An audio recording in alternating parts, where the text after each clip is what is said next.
Imagine waking up at 5 a.m., stepping into a freezing cold shower until your teeth literally chatter, checking this completely untraceable cryptocurrency wallet, and then drilling your 10-year-old son in Brazilian jiu-jitsu. Right, before he's even had his breakfast. Exactly, So, before breakfast. I mean, for most people listening to this, that sounds exhausting. Like, maybe even intensely paranoid, honestly. for sure. It sounds like madness to the average person. Yeah, but for the author of the text we are unpacking today, that isn't paranoia at all. He thinks that is the bare minimum required to just, survive the modern world. It really is a complete rejection of the comforts we've all been told to aim for.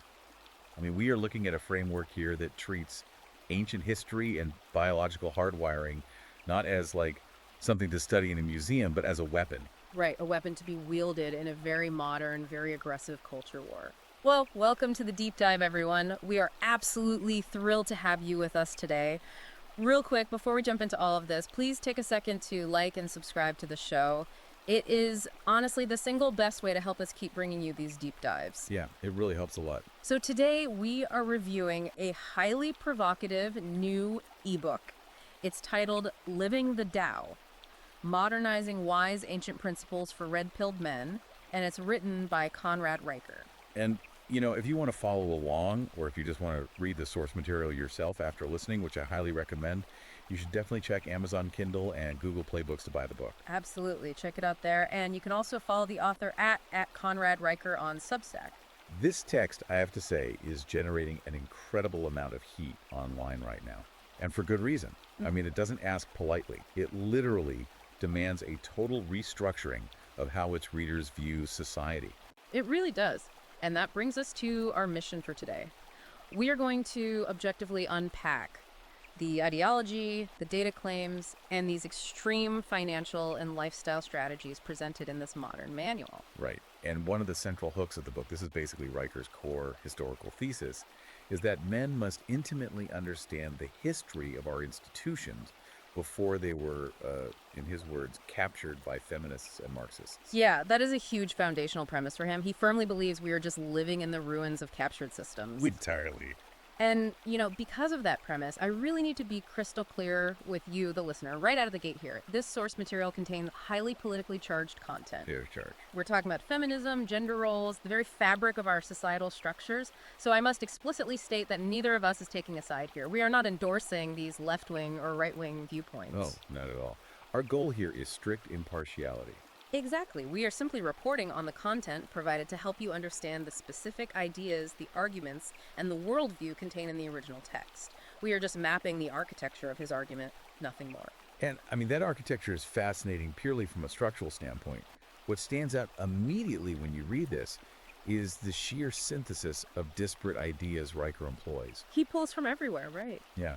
He creates this totally unique fusion of ancient philosophies.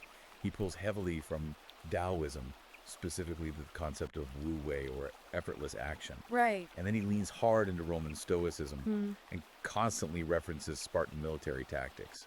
But, he doesn't just leave them safely in the past. No, he violently yanks them into the present. No, he really does. He marries them with modern evolutionary biology, decentralized cryptocurrency strategies, and this deeply aggressive anti-establishment rhetoric. So let's start with that biological foundation, because I feel like the book immediately establishes this premise that modern society fundamentally pathologizes natural male biology. Yes, exactly. Like, he claims that the very traits that built civilizations, risk-taking, spatial dominance, raw decisiveness, are now actively punished. And he points the finger at what he calls a gynocracy. Yeah, the gynocracy. And in his framework, this isn't some shadow government in a smoke-filled room. It's a culture. It's a society ruled entirely by female-centric values. So consensus building, safety, and HR departments. HR departments seem to be his ultimate villain. Oh, absolutely. He argues that traits historically required for survival and conquest, aggression, territoriality, unyielding competition are now treated as, like, corporate liabilities or even personality disorders. And he actually looks at market outcomes to validate this, right? Like, he brings in data. He does. He points to a Harvard evolutionary psychology study confirming that men's brains are biologically wired for spatial dominance and risk-taking. He argues this isn't just about, throwing a spear on the savannah. Right, it's about navigating complex, high-stakes environments today. So he connects that ancient hunter-gatherer navigation directly to what? Modern supply chain mastery, what he calls the CEO gene. Precisely that. He's taking a purely biological premise and applying it to modern market outcomes. He brings in Harvard Business Review data claiming that male-dominated firms actually outperform their gender-balanced peers by 9% annually. Wait, 9%? I mean, how exactly is he justifying that mechanism? Is he just saying men are better, or does he actually explain why he thinks that demographic skew produces a 9% bump? Well, he explains the mechanism through the lens of friction. Friction. Yeah. Riker argues that male-dominated spaces operate on extreme, unvarnished meritocracy and vertical hierarchies. If an idea is bad, it gets crushed immediately. There is no hand-wringing about feelings. So no consensus building. Right. He argues that modern corporate DEI initiatives, diversity, equity, and inclusion programs mandate consensus and emotional safety, which, in his view, completely slows down decision-making. I see. To Riker, gender balancing a boardroom isn't just philosophically flawed to him. It introduces bureaucratic friction that financially ruins a company's agility. Wow. Okay, so if I'm understanding this correctly, the author is essentially arguing that modern society is taking a high-performance sports car engine, dropping it into a golf cart, and then getting mad when it backfires. That is the perfect analogy for his argument. That's exactly it. Because the golf cart just can't handle it. Right. He believes the engine, the male biological drive, is working exactly as evolution designed it to. But the chassis of modern corporate culture is far too fragile to handle the torque. The golf cart wasn't built for 500 horsepower. And he illustrates this with these vivid, hyper-masculine historical touchstones throughout the book. Oh, yeah, constantly. He talks about Teddy Roosevelt bench pressing 200 pounds and ruling a nation. He talks about Roman generals crushing Carthage without, forming a committee to discuss the impact on Carthage's feelings. Yeah, or Genghis Khan conquering continents.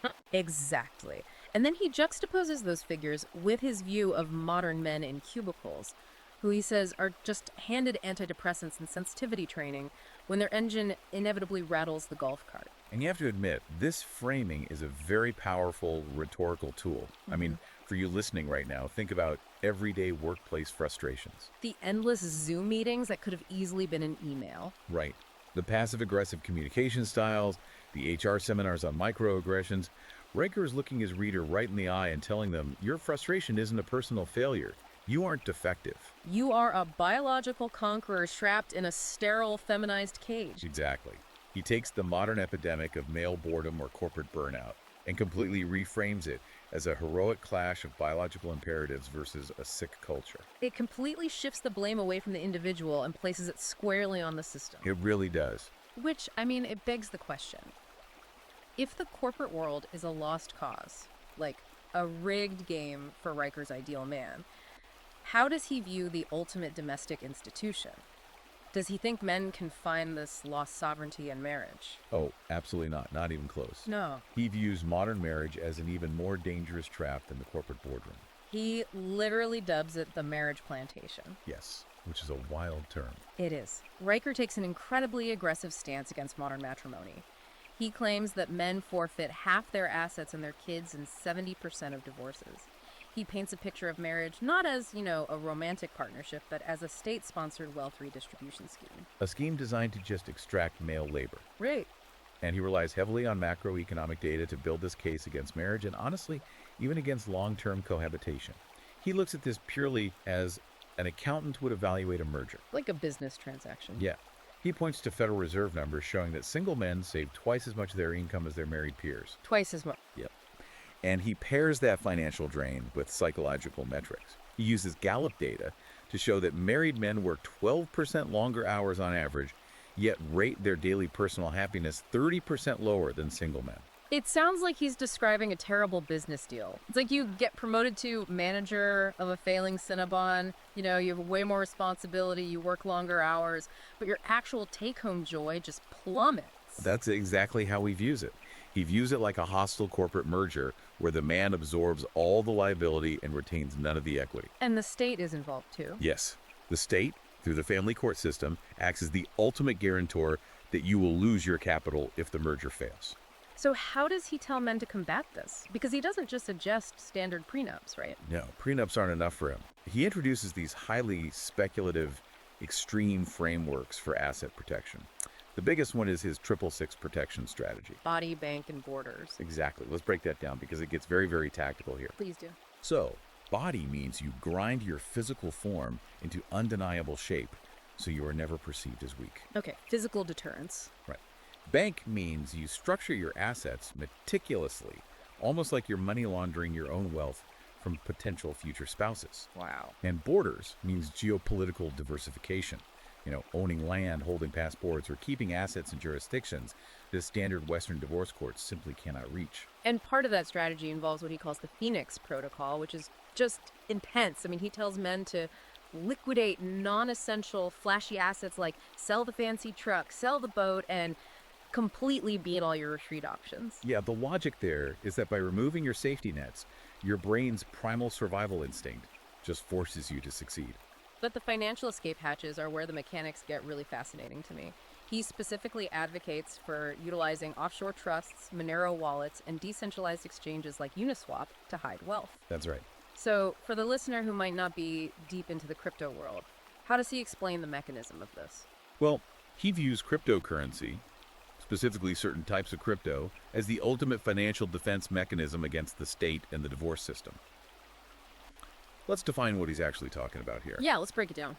Most people use what's called fiat currency, dollars, euros, which are government-issued money backed by a central bank.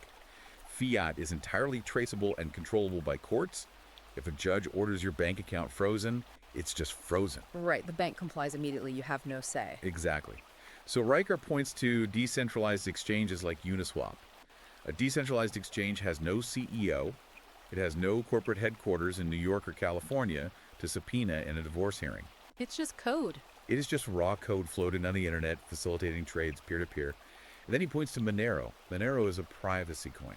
How is that different from Bitcoin? Well, unlike Bitcoin, where you can actually trace transactions on a public ledger if you know what you're doing, Monero uses complex cryptography, they're called ring signatures, to scramble the trail completely. So it's invisible.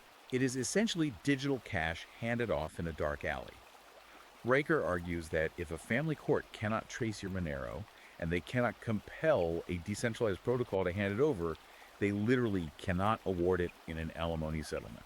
That is wild. And he mentions MIT research stating that Bitcoin wallets are 89% male-dominated. He does. And true to his framework, he attributes this not to, like, a nerdy tech interest, but to testosterone. Yes. He argues that women who are evolutionarily seeking security flock to state-backed fiat currencies because the state acts as a protector. But men who are driven by biological risk tolerance are drawn to the decentralized, volatile risk of crypto. He sees financial technology as a literal extension of evolutionary biology. Which brings up a really jarring connection he makes. Riker compares the Silk Road, the infamous dark web black market that was shut down by the FBI, to a, quote, proof of concept for patriarchy. I know, it sounds crazy. How on earth does he connect an illegal digital drug market to male financial liberation? It sounds totally absurd on its face, but if you follow his mechanical logic, it tracks perfectly with his worldview. Riker isn't praising the sale of illicit narcotics. Okay. What he is praising is the architecture of the Silk Road itself. He argues that it was a pure digital agora, A marketplace. a marketplace where men traded value peer-to-peer without any state oversight, without taxation, and crucially without what he calls feminist NGOs skimming 30% for gender equity workshops. So he's admiring the pure, unregulated autonomy of the system. Yes, exactly. To Riker, the technology behind the Silk Road was a proof of concept that men can build parallel economies completely outside the eye of the state. Wow. He views privacy crypto as basically a Molotov cocktail thrown directly at the marriage industrial complex. He calls this entire system of untraceable, self-sovereign wealth the alpha financial matrix. The alpha financial matrix. Okay, so if a man successfully utilizes this matrix to extract his wealth from the corporate grind, and he shields himself from the marriage plantation, he still has biological drives, right? Okay. How does Riker tell him to navigate the dating world? Because he clearly still wants men to be masculine, which implies, a dynamic with women. But his view of the modern sexual marketplace is arguably even more brutal than his view of marriage. He describes modern dating as a heavily rigged economy skewed massively against the average man. He cites data on this, doesn't he? Claiming that on dating apps, women swipe right on only 4.5% of men. Yeah, 4.5%. Basically, it's an extreme Pareto principle where a tiny fraction of men get all the attention. This leaves the vast majority of average men completely locked out of traditional romance. And he claims this forces them into funding what he derisively calls the OnlyFans simp economy. The OnlyFans simp economy. Okay, let's unpack that. He introduces a concept here called digital sharecropping, which is a really fascinating economic metaphor. He pulls from a 2023 Stanford study that found men spend an average of 11.3 hours a week validating women online. Validating them how? You know, liking photos, leaving comments, watching Twitch streams. Wait, 11 hours? That's almost a part-time job, just double tapping screens and leaving fire emojis. I have to imagine Riker views that as a massive misallocation of capital and energy. He views it as an absolute tragedy. He equates this to a part-time job with negative pay. The term sharecropping is used very deliberately here. Because they don't own the land. Exactly. He argues that men are essentially tilling the digital soil on platforms like Instagram and OnlyFans. They are providing the raw material, their attention, their time, and their microtransactions. And that enriches the women on the screen and the tech CEOs hosting the platform. Right. Meanwhile, the men receive absolutely nothing tangible in return. No relationship, no legacy, no physical intimacy. And he claims this behavior actually alters a man's biology, right? Like on a hormonal level. Yes, he does. He cites a study from the Journal of Men's Health stating that testosterone drops 23% in men who are chronic simps. And simps is internet slang for overly eager, subservient digital orbiters, just for the listener's context. Right. And he posits that evolutionary biology punishes desperation. When a man acts subserviently without achieving a mating outcome, his body physically downregulates his masculine hormones. Because he is acting like a defeated subordinate in the tribe. That's his exact argument, yeah. So what is his tactical antidote to this digital sharecropping? If the game is rigged, what is the play? The play is extreme dopamine fasting. He calls it monk mode. Monk mode. It is a complete and total withdrawal from cheap digital thrills. He demands his readers cancel every single streaming service, permanently delete all dating apps, and absolutely quit pornography. And he supports this mandate with data, too? Always. He points to a National Bureau of Economic Research study claiming that men who spend more than 10 hours a week on streaming services have testosterone levels 18% lower than those who don't. Hold on, he literally calls Netflix chemical castration. He does. That is quite a leap. What is the actual biological mechanism he's claiming there? Is it the content they are watching or what? It's a combination of factors. I mean, the mechanism isn't just the ideology of the shows, though he absolutely despises that too. Right. It's the physical reality of streaming. It involves hours of sedentary behavior, bathing your retinas in blue light that disrupts your circadian rhythm and causes cortisol spikes. So you're just sitting there, stressed but not moving. Exactly. And you're engaging in passive consumption of dopamine rather than actively seeking dopamine through physical achievement. He says you are being parasocially pacified. He also references a Cambridge meta-analysis showing that quitting porn for 90 days yields a 40% spike in personal productivity. Yeah, a massive spike. It's like he's trying to reclaim all this scattered, wasted energy and just focus it into a laser. He introduces this concept called the 10x rule. Oh, the 10x rule is fascinating. The rule dictates that for every $1 you would waste on a woman in the digital space, whether that's an OnlyFans subscription, a Twitch donation, or even just buying a drink at a bar for someone who doesn't respect you, you must immediately invest $10 into your own grind. Into crypto, into a business, into your own portfolio. Right. So if I'm understanding this, it's exactly like a corporate stock buyback. How do you mean? You know, when a company decides that external investments aren't yielding returns, so they stop paying outside vendors, they stop issuing dividends, and they use all their cash to buy up their own shares on the open market. Oh, wow. It artificially inflates their own value. Riker is telling men to starve the external sexual marketplace to inflate the stock price of their own lives. That is a brilliant way to conceptualize it, actually. He is advocating for a complete financial and emotional divestment from the female economy to fund the male self. Starving the beast to feed yourself. Exactly. He argues that true power isn't about successfully denying temptation. It's about building a life where temptation simply cannot afford your attention. He shares anecdotes in the book of young men who took the money they spent on digital subscriptions and instead bought Bitcoin or hired Brazilian jiu-jitsu coaches. And by doing so, They fundamentally altered their socioeconomic status and their physical lethality. But this intense mental and financial discipline, I mean, you can't execute a Phoenix protocol or maintain monk mode if you are physically exhausted or weak. No, you can't. Riker doesn't just want you reading spreadsheets. He mandates serious physical training, which takes us into the physicality of what he calls the Iron Tao. The book is relentless in its focus on physical dominance.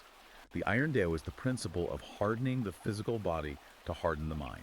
He summarizes this with his 666 rule, which is his holy trinity of male value. 6% body fat, a six-figure income, and six-pack abs. Right.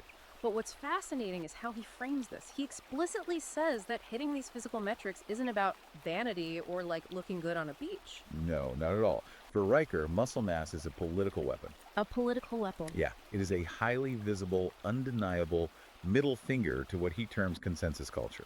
He argues that modern culture wants men soft, heavily medicated, and easily compliant. Therefore, building a formidable, intimidating physical presence is an actual act of rebellion. You cannot be easily coerced if you are physically harder to move. That makes sense in his framework. He outlines the 666 diet, which is 6 meals a day, 6 days of lifting heavy weights, and 6 hours of sleep. And he introduces this divorce prevention routine. Oh, right, which is beautifully simple. Just lifting 5 sets of 5 reps of heavy compound movements. Yeah. He literally says, not because lifting saves marriages, but because weak men can't carry the weight of modern life. This all ties back to the Stoic philosophy he admires. He leans heavily into what he calls the Stoic edge, which involves brutal cold exposure. Right, the 5 a.m. ice baths we talked about at the top of the show. Exactly. He cites research from the University of Oslo and a 2022 British Journal of Sports Medicine study claiming that daily cold showers spike testosterone by 14%.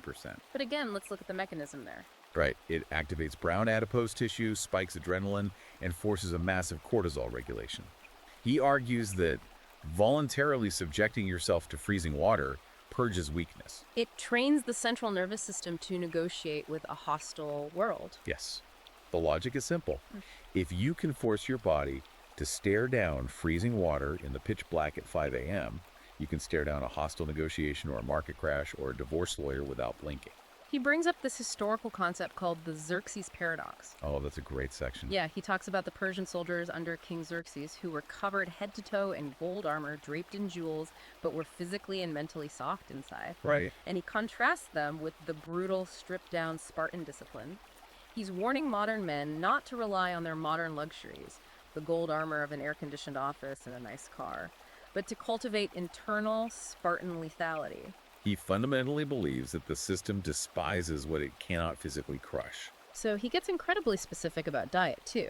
The author tells men to eat a strict carnivore diet. He explicitly states that bacon grease lubricates ambition. Yes, that is a direct quote. He claims that soy products are laced with phytoestrogens designed to pacify the population.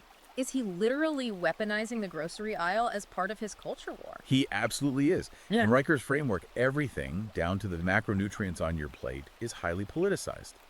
By rejecting plant-based diets, which are heavily promoted by modern environmental and health institutions, and embracing purely grass-fed beef and red meat, he is rejecting modern consensus. He frames eating meat not just as a nutritional choice, but as an act of unapologetic carnivory. Exactly. He compares it to the diets of conquerors like Genghis Khan, whose army survived on meat and blood. It's evolutionary warfare on a dinner plate. It really is. He uses diet to create a stark biological and ideological boundary between his ideal hardened alpha and what he derogatorily terms the soy boy. It's a physical manifestation of his philosophy. You are what you consume, so consume only that which is dominant. So, if a man hardens his body, secures his finances, and isolates himself from modern dating, what does this mean for the next generation? Because Riker doesn't just want men to change themselves, he has an intense, uncompromising curriculum for how to raise sons. And his view on the modern educational system is incredibly bleak. He views schools not as places of learning, but as actively hostile environments. Hostile. He thinks they are designed by the gynocracy to suppress natural boyish energy. He claims that schools drug 90% of boys diagnosed with ADHD into submission. Yes. He says they treat elementary school playgrounds like crime scenes, banning tag, banning dodgeball, banning any physical friction to prevent aggression. Yeah. He argues they are essentially treating boys like defective girls. To counter this institutional pacification, he proposes his own educational framework, which he calls pack pedagogy. Pack pedagogy. What exactly is that? It is the idea that boys do not thrive in gentle, egalitarian, feelings-based environments. Instead, they thrive in strict vertical hierarchies with clear, difficult physical and mental challenges. Like wolves. Exactly. Pack pedagogy treats boys like young wolves who need a dominant alpha to model behavior. He points to a sobering statistic to back this up. 85% of criminals in prison come from fatherless homes. Wow. His conclusion from that is that boys need lions, not influencers. They need strong, potentially dangerous fathers to channel their natural chaotic aggression into focused competence. This is where we get to that 5 a.m. protocol for sons that I mentioned at the very beginning. The kids are waking up before dawn doing cold plunges alongside their fathers. Right. But he also mandates Python coding drills. Instead of scrolling TikTok, they are learning back-end programming. And then they train in Brazilian jiu-jitsu to learn joint locks and chokeholds, instead of relying on conflict resolution safe spaces. He provides a comprehensive manual for manhood, based on what he calls the 5 R's. Though in the text, they're actually listed as actionable verbs: fight, fix, fish, fund, and father. Let's look at how he pairs those, because it's revealing. Why does he pair fund with fight? I mean, how does capital generation relate to combat training in his mind? Because it's about total sovereignty. In Riker's worldview, if you can fight but you can't fund yourself, you are just a mercenary waiting to be hired by someone wealthier than you. Oh, that makes sense. Right. And if you can fund yourself but you can't fight, you are simply a soft target waiting to be robbed. Competence in one area without the other leaves you completely vulnerable to the system. What about the others? Fix is about mastering physical tools so you don't rely on outside contractors. Fish represents hunting and procuring your own protein, again, disconnecting from the supply chain. And father is the duty to raise the next generation of warriors to replace you. This brings us to a really interesting piece of data he cites. He mentions a McMaster University study claiming that boys raised by fathers who hold a black belt in a martial art are 80% less likely to become simps or easily subjugated men in adulthood. 80% less likely. For you listening, think about what that implies about the transmission of generational resilience. Riker is arguing that strength isn't just taught in a classroom lecture, it is physically modeled, observed, and absorbed. He is arguing that competence is highly contagious. But it is only contagious if it is demonstrated through physical action, not through gentle parenting or journaling exercises. He wants fathers to show their sons how to hack a computer mainframe, structure an offshore trust, and field dress a deer in the exact same afternoon. Literally. But raising strong sons is just one micro-community, just you and your bloodline. Riker insists that men cannot fight this massive cultural war entirely alone within their own households. They need backup. Which pivots us right into his views on brotherhoods and what he chillingly calls asymmetrical warfare. Yeah, let's get into that. This is where the philosophy makes a sharp turn from personal internal discipline into organized collective action. Riker demands the formation of tight-knit, highly exclusive male tribes. He looks at the modern landscape of male mental health, specifically CDC data indicating that 68% of male suicides involve profound social isolation. It's an epidemic of loneliness. Yeah. Men have no one to rely on. Right, and he contrasts that fatal loneliness with the massive financial and social benefits of connection. He cites Harvard data showing that fraternity brothers out-earn lone wolves by 17% over their lifetimes. As he puts it in the book, knowing a guy who knows a guy who can launder your money or hide your assets still beats having a good LinkedIn profile. But he takes this need for community into a very dark, militant space. He isn't talking about starting a weekend bowling league or a golf foursome. Not at all. He advocates for the 3-3-3 rule. The 3-3-3 rule is pure survivalism. 3 guns, 3 months of food, and 3 trusted allies who would hide you if the state came looking. That is a bunker mentality. It is. He details explicit instructions for what he calls asymmetrical warfare against consensus culture. He knows his readers can't take on the military directly, so he focuses on untraceable micro-rebellions. For instance, he explicitly tells his readers to build polymer 80 ghost guns in their garages. Let's explain the mechanism of a ghost gun for clarity, because it's important. Please do. A polymer 80 kit means you buy a block of plastic that is legally only 80% of a firearm receiver. Because it is not fully finished, the APF, the Bureau of Alcohol, Tobacco, Firearms, and Explosives, does not classify it as a gun. So it's technically just a piece of plastic. Exactly. Therefore, it requires no background check to purchase and has no serial number. You buy it, you take a drill press in your garage to finish the remaining 20%, and suddenly you have a fully functional, completely unregistered, untraceable weapon. And Riker treats this not just as a hobby, but as a mandatory exercise in untraceable autonomy. Yes. He also advocates for digital warfare. He encourages his followers to execute meme bomb strikes via anonymous message boards like 4chan to crash corporate ESG initiatives. And ESG stands for environmental, social, and governance. These are corporate compliance metrics that companies use to attract investment, often focusing on diversity and sustainability. Right. And Riker views ESG as the financial arm of the gynocracy. So he points to the recent Bud Light boycott as a massive success of this decentralized male action. Oh, yeah. He loves that example. He shows how a loose collective of angry men memed a multi-billion-dollar brand into massive financial losses simply by withdrawing their capital and coordinating mockery online. He also mentions a Discord group that successfully hacked and leaked Pfizer clinical trial data.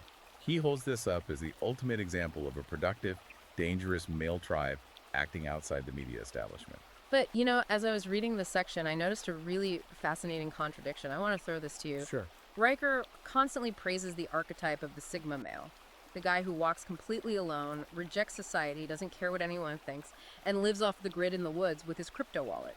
But then, in this very section on asymmetrical warfare, he explicitly states that a rifle without allies is useless and demands that men build a Spartan phalanx. Yeah, it's a huge paradox. How does he reconcile this radical lone wolf individualism with this desperate, almost paranoid need for a militant brotherhood? You've hit on the core tension of the entire Red Pill movement, honestly. How do you champion absolute, unyielding individual sovereignty while simultaneously acknowledging that human beings are fundamentally tribal animals who will die alone in the woods? It seems impossible to balance. Riker attempts to square this circle by reframing what a brotherhood actually is. He frames it not as a society you are born into and owe unconditional allegiance to, but as a tactical alliance of convenience between sovereign warlords. So it's not a family, it's a treaty. Exactly. He suggests you walk alone, like the Sigma, until you find other lone wolves. And then you form a pact solely for mutual defense, resource pooling, and leverage against the broader society. It's a hyper-transactional view of friendship. Yes. Your friends are not people you vent to about your feelings. They are vetted assets in your defense grid. That makes sense within his cold logic, I guess. They aren't friends to hang out with, they are a local militia to survive with. Which brings us to the endgame of the book. Where does all this exhausting preparation, this financial hiding, this physical hardening actually lead? For Riker, the answer is immortality. Immortality. He argues that achieving biological and historical legacy is the ultimate final act of defiance against a woke culture. If the culture wants to erase your history, tear down statues of your ancestors, and pathologize your biology, the only way to win the war is to ensure your bloodline and your capital outlive the culture itself. He introduces this concept of the 100-year will. He tells men to literally bury their Bitcoin seed phrases in titanium tubes in the earth so that digital wealth becomes physical inheritance. He tells them to establish ancestral land trusts that the state can't easily break up through property taxes. And most aggressively, he advises them to write clauses into their wills explicitly disinheriting any descendant who dares to attend a university gender studies program. He is trying to rule from the grave. He is obsessed with permanence in a disposable, highly fragile digital age. He tells young men to freeze their sperm by age 30. And the mechanism behind this fear is fascinating. He operates under the paranoia of future state-mandated testosterone bans or massive epigenetic decay caused by microplastics and environmental estrogen. His quote, "Sperm isn't renewable, Bitcoin is," perfectly encapsulates this anxiety over biological expiration and the superiority of hard assets. He even brings up the psychological benefits of legacy planning. He cites data showing that men who actively write wills are 30% happier day to day. And he points to a Yale study showing that men who physically plant trees they will never live to see fully grown, have an 11% longer lifespan. It's all about anchoring yourself to the physical earth. He contrasts this deep time perspective with the fleeting, ephemeral nature of social media. He urges men to carve their family truths into literal granite blocks on their property. Granite blocks. Yeah. He tells them to write physical, handwritten letters to their great-great-grandsons, rather than posting manifestos on TikTok. Think about your own digital footprint right now, listener. If an EMP blast wiped out the cloud tomorrow, what physical evidence of your existence is left behind? Nothing for most of us. Right. Riker argues that the Rosetta Stone is still booking museum gigs after 2,200 years because it was carved in stone, while your Twitter account could be deleted by an intern in Silicon Valley. Granite beats cloud storage every time. He essentially wants his readers to view themselves not as modern corporate employees, but as the patriarchs of future dynasties. Exactly. He is commanding them to build the pyramids of their own lives. Okay, we have covered an immense amount of ground today, unpacking the architecture of this incredibly dense, aggressive, and highly controversial text. Which brings us to our final lingering thought for you, the listener, to mull over as you go about your week. We've looked at the micromechanics of Riker's complete blueprint. But let's take a step back and look at the macro implications for the world at large. Right. If Riker's movement actually succeeds, if a massive cohort of highly capable, technologically savvy, physically dominant, and wealthy men decide to completely detach their capital, their genetics, and their labor from mainstream societal structures, opting instead for offshore crypto vaults, isolated homeschool co-ops, and heavily armed rural compounds, what happens to the overarching fabric of the civilization they claim to want to save? Does this radical withdrawal actually reconstruct an empire from the outside in? Or does it merely fracture society into a series of isolated, paranoid fortresses, leaving the broader culture to collapse under its own weight? It's a profound historical question. Does walking away save Rome, or does it just accelerate the fall? We will leave you to think on that. Thank you so much for joining us on this intense deep dive into the source material. As a reminder, please hit that like and subscribe button wherever you are listening. It means the world to us. And if you want to explore the mechanics of this text for yourself, make sure to check Amazon Kindle and Google Play Books to buy the ebook, Living the Tao. Yes, definitely check it out. You can also follow the author at Conrad Riker on Substack to see how his theories evolve. We appreciate your time, your curiosity, and your willingness to dive into the deep end with us. We'll see you next time.